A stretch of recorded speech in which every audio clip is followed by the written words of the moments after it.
नमस्कार, आज हम डिस्कस करेंगे करंट अफेयर के इंपॉर्टेंट क्वेश्चन। देखिए, करंट अफेयर के इंपॉर्टेंट क्वेश्चन डिस्कस करेंगे और डेली बेसिस पर ये करंट अफेयर के इंपॉर्टेंट क्वेश्चन जो है वो सीरीज में कवर किए जाएंगे। इस सीरीज का नाम है उत्तीर्ण सीरीज। ये जो उत्तीर्ण सीरीज हमने चलाई थी, ये पेपर 1 के लिए चलाई थी और अलाइड सर्विसेज के एग्जाम के लिए चलाई थी।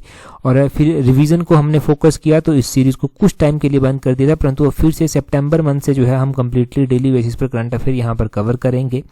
जो भी करंट अफेयर बनेंगे, इंपॉर्टेंट करंट अफेयर, कई बार डेली नहीं भी बनते करंट अफेयर, अगर कोई बनता है तो उसको हम कवर कर लेते हैं और उन करंट अफेयर्स को इस सीरीज में जो है वो कवर किया जाएगा।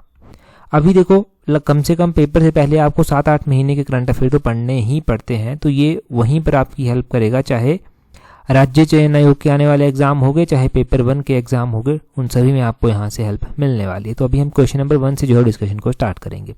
बोलते हैं, recently which state's tourism won the PATA gold award 2024 for innovative holiday heist campaign. तो बोलते हैं कि हाल ही में किस राज्य के पर्यटन ने अभिनव हॉलीडे हीस्ट अभियान के लिए पाटा गोल्ड अवार्ड जो है वो जीता है। तो जो पाटा गोल्ड अवार्ड जीता गया है, ये केरला स्टेट के द्वारा जीता गया है। ऑप्शन ए सही आंसर है। केरल स्टेट को जो है वो किस नाम से जाना जाता है, तो इसको garden of species of India भी कहते हैं, garden of species of India भी कहते हैं इसको। और आपने ध्यान रखना है कि केरल में जो है वो टाइगर रिजर्व भी देखने को हमें मिलता है।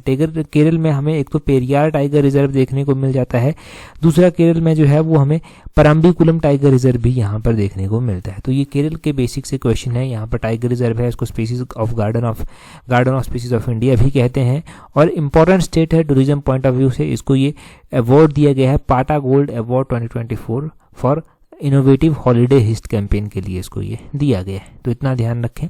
नेक्स्ट क्वेश्चन देखते हैं हमारे पास क्या पूछा गया है नेक्स्ट क्वेश्चन में बोलते हैं, how many new district have been created in union territory of Ladakh. तो बोलते हैं कि केंद्र शासित प्रदेश लद्दाख में कितने नए जिले बनाए गए हैं। देखो, लद्दाख को एक केंद्र शासित प्रदेश का दर्जा दिया गया है और लद्दाख में कुछ नए जिले जो हैं वो बनाए गए हैं। तो लद्दाख में अभी 5 नए जिले जो हैं वो बनाए गए हैं। ऑप्शन ए जो है वो इसका सही आंसर हो जाएगा। अब 5 नए जिले लद्दाख में बनाए गए हैं। ये आप देखिए यहाँ पर कि कौन कौन से जिले जो हैं वो लद्दाख में बनाए गए हैं।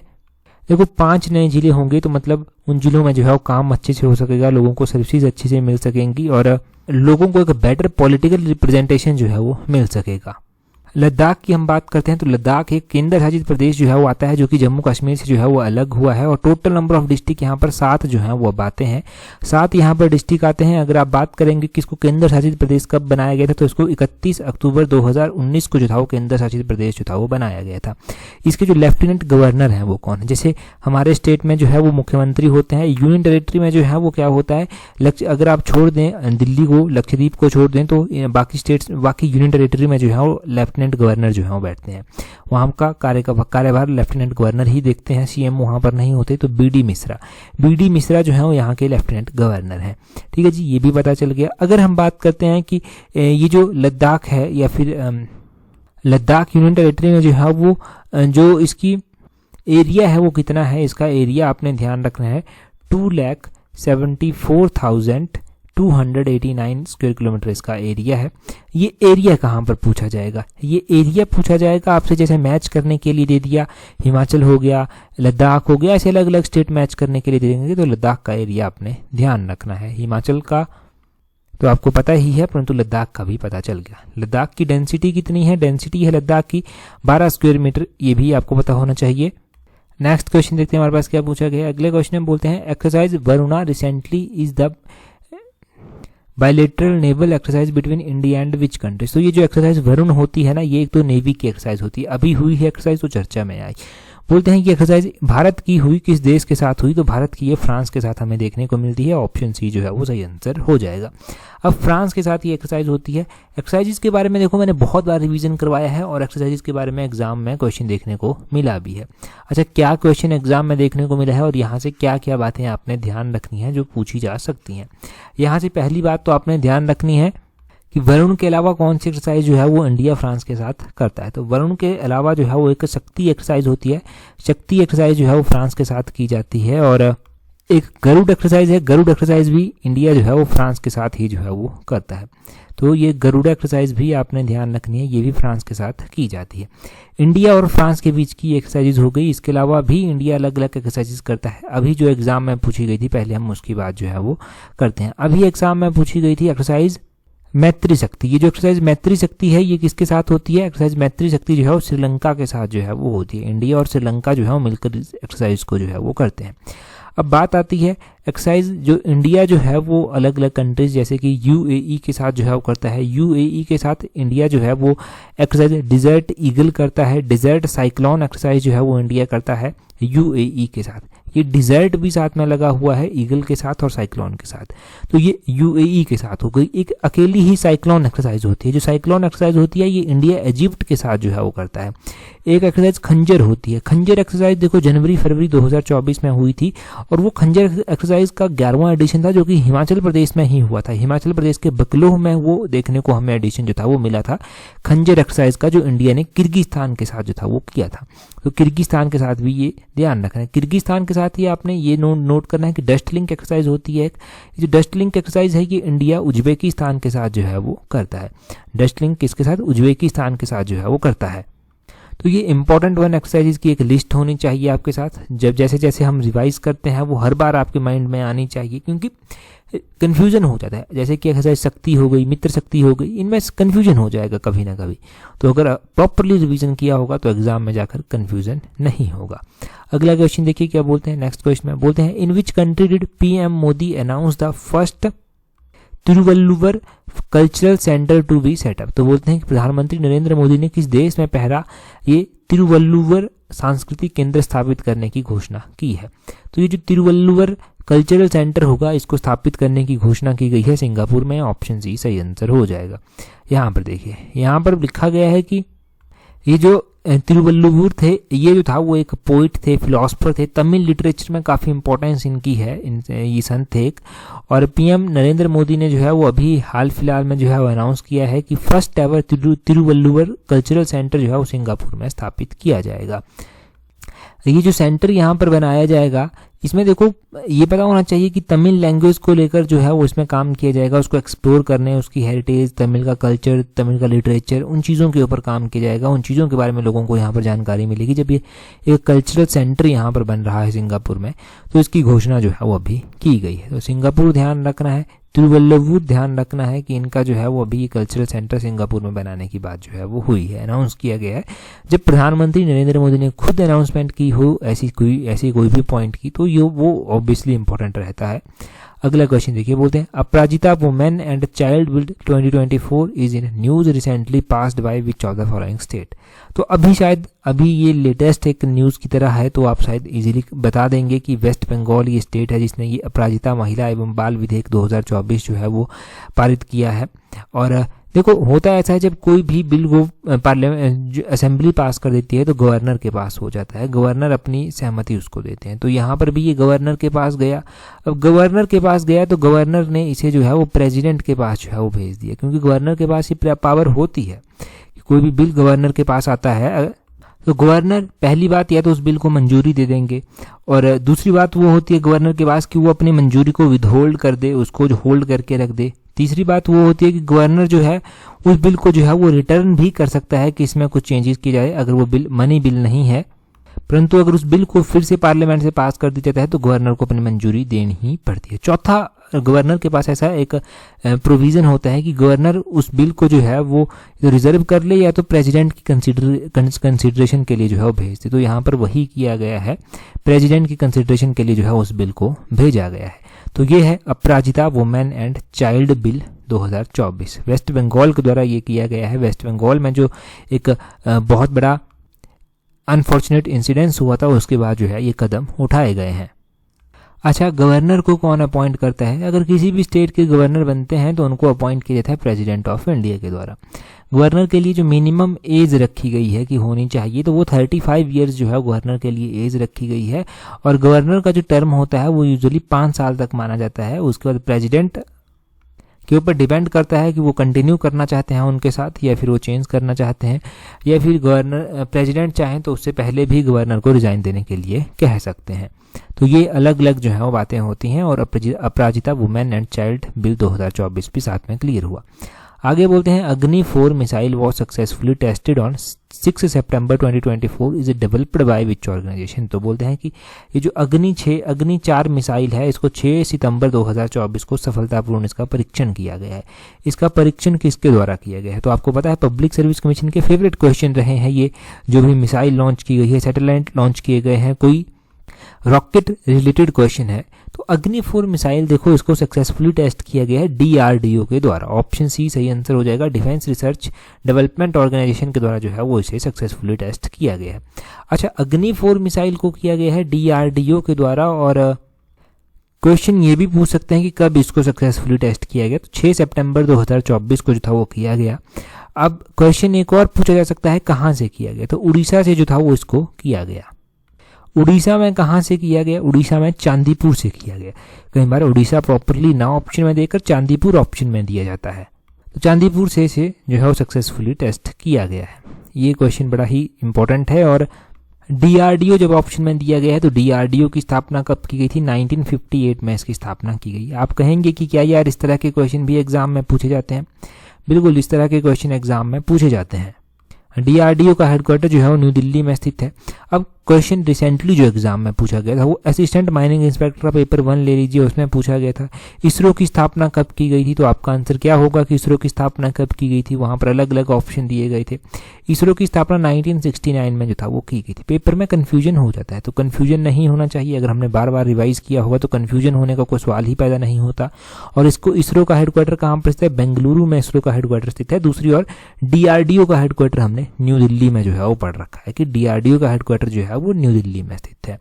ठीक है, तो ये क्वेश्चन हो गए। नेक्स्ट क्वेश्चन देखते हैं, परंतु उससे पहले अगर आप पेपर 1 की तैयारी कर रहे हैं तो पेपर 1 के लिए टेस्ट सीरीज प्रैक्टिस कर सकते हैं। टेस्ट सीरीज का लिंक नीचे डिस्क्रिप्शन बॉक्स कमेंट बॉक्स में जो है वो दिया गया है, वहां पर जाइए, पेपर 1 के लिए टेस्ट सीरीज प्रैक्टिस कीजिए। वैसे तो हम test series total number of 12 test series हमने पहले ही शेयर कर दी थी। उसके बाद एक और टेस्ट सीरीज हमने डाली जिसको टेस्ट सीरीज नंबर 13 नंबर दिया गया था।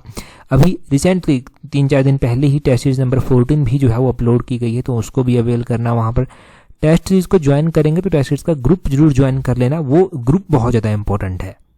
एक प्रैक्टिस ही है जो आपको पेपर 1 में सफलता दिला सकती है या किसी भी एग्जाम में सफलता दिला सकती है। तो अगर पेपर 1 कोई है आपका तो उसके लिए थोड़ी सी भी ढील मत बरतिए, क्योंकि एग्जाम का सिनेरियो आप देख रहे हैं।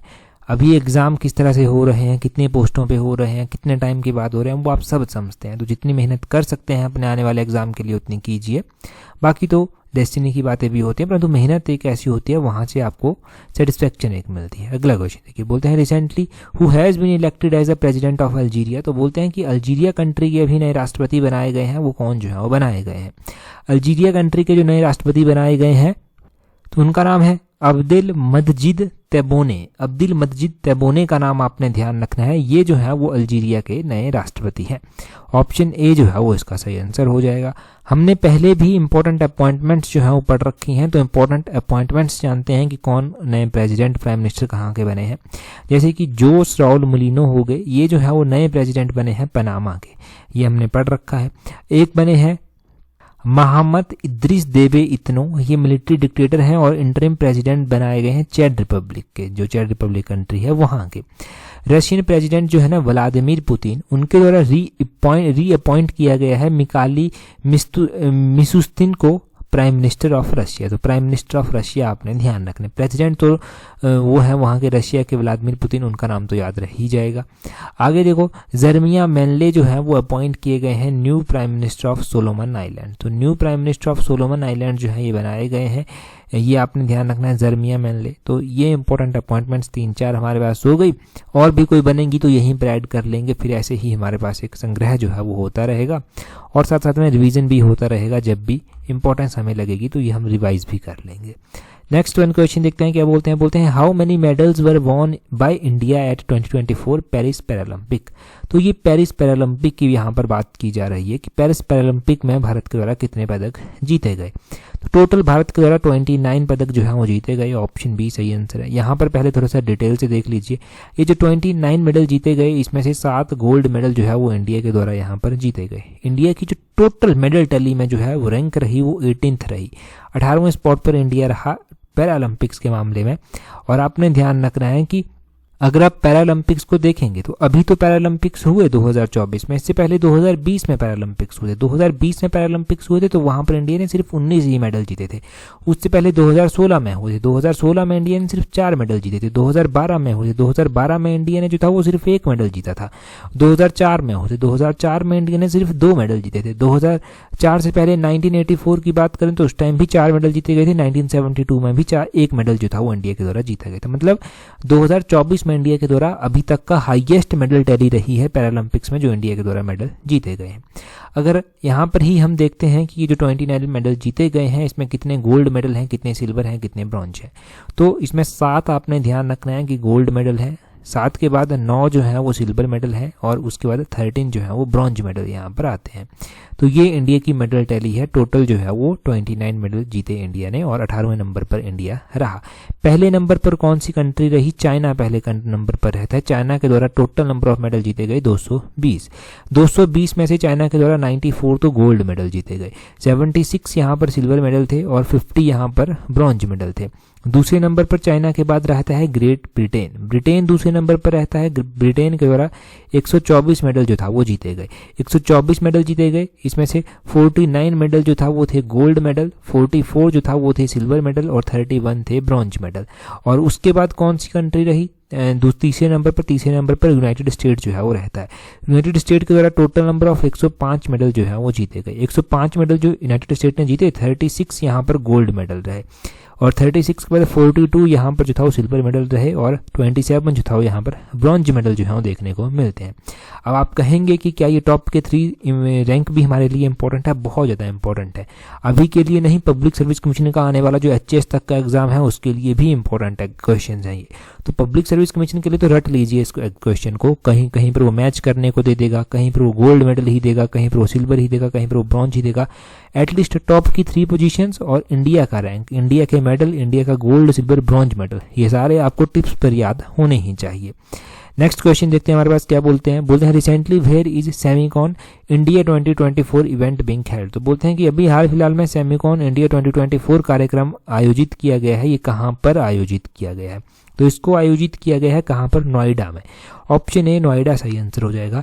ये 3rd एडिशन है सेमिकॉन इंडिया 2024 इवेंट की और ये नोएडा उत्तर प्रदेश में जो है उसको किया गया है अभी ऑर्गेनाइज।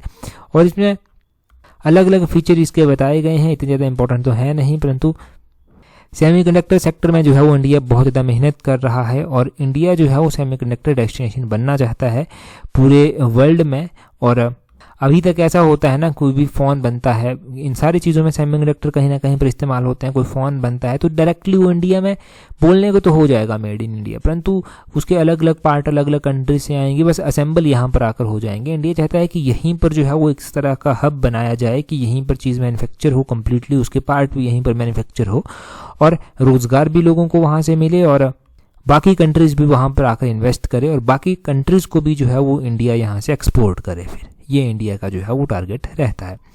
अगला क्वेश्चन देखें क्या बोलते हैं। अगले क्वेश्चन में बोलते हैं India recently launched its first reusable hybrid rocket to collect data on climate change, the name of this rocket is. तो बोलते हैं कि हाल ही में भारत ने जो है वो जलवायु परिवर्तन पर डाटा एकत्र करने के लिए अपना पहला पुनः प्रयोजन हाइब्रिड रॉकेट लॉन्च किया है। इस रॉकेट का नाम क्या है? तो इंडिया के द्वारा अभी हाल ही में अपना पहला रीयूजेबल हाइब्रिड रॉकेट जो है वो लॉन्च किया गया है डाटा कलेक्ट करने के लिए। डाटा कलेक्ट करेंगे क्लाइमेट चेंज से रिलेटेड। ये जो रॉकेट इंडिया के द्वारा लॉन्च किया गया है, इस रॉकेट का नाम क्या है? इसका नाम है RHUMI रूमी 1। ऑप्शन ए जो है वो सही आंसर हो जाएगा। अब आप क्या पूछेंगे कि क्या ये क्वेश्चन इंपॉर्टेंट है? रूमी 1, रूमी 56, इनसेट 32, मौसम 1। बिल्कुल ये रूमी 1 इंपॉर्टेंट है। क्यों इंपॉर्टेंट है? पब्लिक सर्विस कमीशन के यहाँ पर भी प्रीवियस पेपर उठा के देखिए। प्रीवियस पेपर उठाकर देखेंगे तब आपको पता चलेगा कि किस तरह से क्वेश्चन पूछे गए हैं। एलाइड में क्वेश्चन पूछा गया था, HAS में क्वेश्चन पूछा गया था, बाकी एग्जाम्स में भी डायरेक्टली इनडायरेक्टली कहीं ना कहीं पर ये क्वेश्चन लिंक होते हैं। ठीक है, रूमी 1 जो है वो इंडिया का पहला रीयूजेबल हाइब्रिड रॉकेट है जिसको स्पेसिफिकली डिज़ाइन किया गया है डाटा कलेक्ट करने के लिए जो क्लाइमेट चेंज से रिलेटेड होता है। और ये रॉकेट जो है वो 3Q सैटेलाइट को कैरी करेगा और 50 पाइको सैटेलाइट्स को जो है वो कैरी करेगा और डाटा को कलेक्ट करेगा। जो अलग अलग फील्ड में काम आएगा, जैसे कि ग्लोबल वार्मिंग मेजर कंसर्न है, क्लाइमेट चेंज मेजर कंसर्न है, तो यहाँ पर इंडिया के काम में डाटा जो है वो आ सकेगा। इंडिया यहाँ पर जो है वो उस डाटा को इस्तेमाल कर सकेगा, रिसर्च के लिए यूज़ हो पाएगा। तो ये रूमी RHUMI-1 रूमी 1 जो है वो आपने ध्यान रखना है। अब देखो यहाँ पर जब स्पेसिफिक रूप से क्लाइमेट चेंज की बात हुई है तो क्लाइमेट चेंज का नाम सुनते ही एक चीज़ आपके मन में आनी चाहिए, वो है क्लाइमेट चेंज परफॉर्मेंस इंडेक्स। ये जो क्लाइमेट चेंज परफॉर्मेंस इंडेक्स है इसके ऊपर भी क्वेश्चन बनता है। 2024 का ये जो इंडेक्स निकाला गया है इसके बारे में हम कुछ इंपॉर्टेंट फैक्ट, इंपॉर्टेंट पॉइंट्स जो है वो नोट करेंगे, जैसे कि इंडिया का रैंक इसमें क्या रहा। इंडिया का rank climate change performance index में जो है वो 7th रहा। दूसरा क्वेश्चन बन जाएगा कि पहले, दूसरे, तीसरे स्थान पर कौन रहा। देखो पहला, दूसरा और तीसरा स्थान जो है वो एम्प्टी रहा, किसी को भी नहीं दिया गया, मतलब पहले दूसरा स्थान वेकेंट था, ये किसी को भी पोजीशन नहीं मिलती है। क्यों नहीं मिलती? क्योंकि यहाँ पर परफॉर्मेंस ही नहीं थी अप टू लेवल किसी भी कंट्री की, जो किसी को पहला, दूसरा, तीसरा रैंक जो है वो यहाँ पर दे सकते। हाँ, उसके बाद जो है वो अलग अलग रैंक अलग अलग कंट्रीज को मिले हैं। तो पहले, दूसरे, तीसरे के बाद चौथा रैंक जो है वो कौन सी कंट्री को मिला है? तो चौथा रैंक मिला है डेनमार्क को। डेनमार्क को चौथा रैंक मिला है। पांचवा रैंक इस्टोनिया कंट्री को जो है वो मिला है, और छठा रैंक जो है फिलीपींस कंट्री को जो है वो मिला है, और 7वां रैंक अपने भारत को जो है वो मिला है। भारत को जो है वो 7वां रैंक मिला है। भारत का रैंक बहुत इंपॉर्टेंट है। पहले, दूसरे, तीसरे स्थान एम्प्टी हैं, वो भी ध्यान रखना है, और साथ में ध्यान रखना है कि चौथा रैंक फिर किसको मिला, 5वां रैंक किसको मिला, छठा रैंक किसको मिला। यहीं पर ही जब क्लाइमेट चेंज की बात हो रही है तो कॉप कॉन्फ्रेंस ऑफ पार्टीज की जो 28 नंबर की मीटिंग है, 29 नंबर की मीटिंग है, वो भी इंपॉर्टेंट हो जाती है, वो भी पूछी जा सकती हैं। तो COP 28 जो है वो कहाँ पर हुई, या फिर कहाँ पर जो है इसको होस्ट, किस कंट्री ने इसको होस्ट किया था? तो COP 28 जो था वो UAE में जो था वो हुई थी, यूनाइटेड अरब एमिरेट्स में जो था ये हुई थी। अब COP 29 होगी इसके बाद, तो COP 29 जो है वो कहाँ पर होगी, कौन सी कंट्री जो है वो उसको होस्ट करेगी? COP 29 ध्यान रखना है कि बाकू जो कि अजरबैजान में पड़ता है, अजरबैजान कंट्री है, अजरबैजान में जो है वो इसको रखा गया है। COP 29 बाकू ज़रूर ध्यान रखना है, बाकू अजरबैजान ये ध्यान रखना है। यहाँ पर ये COP 24 होगी, सॉरी COP 24 नहीं, COP 29 है, जो कि 2024 में जो है वो होगी। 2024 में होगी, ये नवंबर के महीने में। तो आपने COP 28, COP 29 भी पढ़ लिया, क्लाइमेट चेंज परफॉर्मेंस इंडेक्स 2024 भी पढ़ लिया। अभी ये क्वेश्चन देख लेते हैं, परंतु उससे पहले अगर आपने हमारा व्हाट्सएप ग्रुप ज्वाइन नहीं किया है तो व्हाट्सएप ग्रुप पर हमें ज्वाइन करना। व्हाट्सएप ग्रुप का लिंक वैसे तो नीचे डिस्क्रिप्शन बॉक्स, कमेंट बॉक्स में दिया गया है। आपको हमारे टेलीग्राम चैनल पर भी व्हाट्सएप का लिंक मिल जाएगा।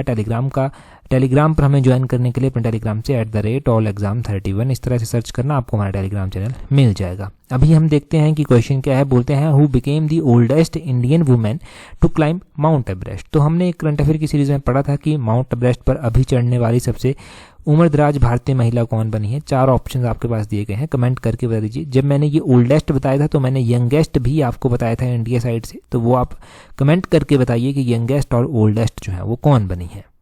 आज की इस सीरीज में इतना ही है। That's all for today. Thank you very much for watching and listening it very patiently.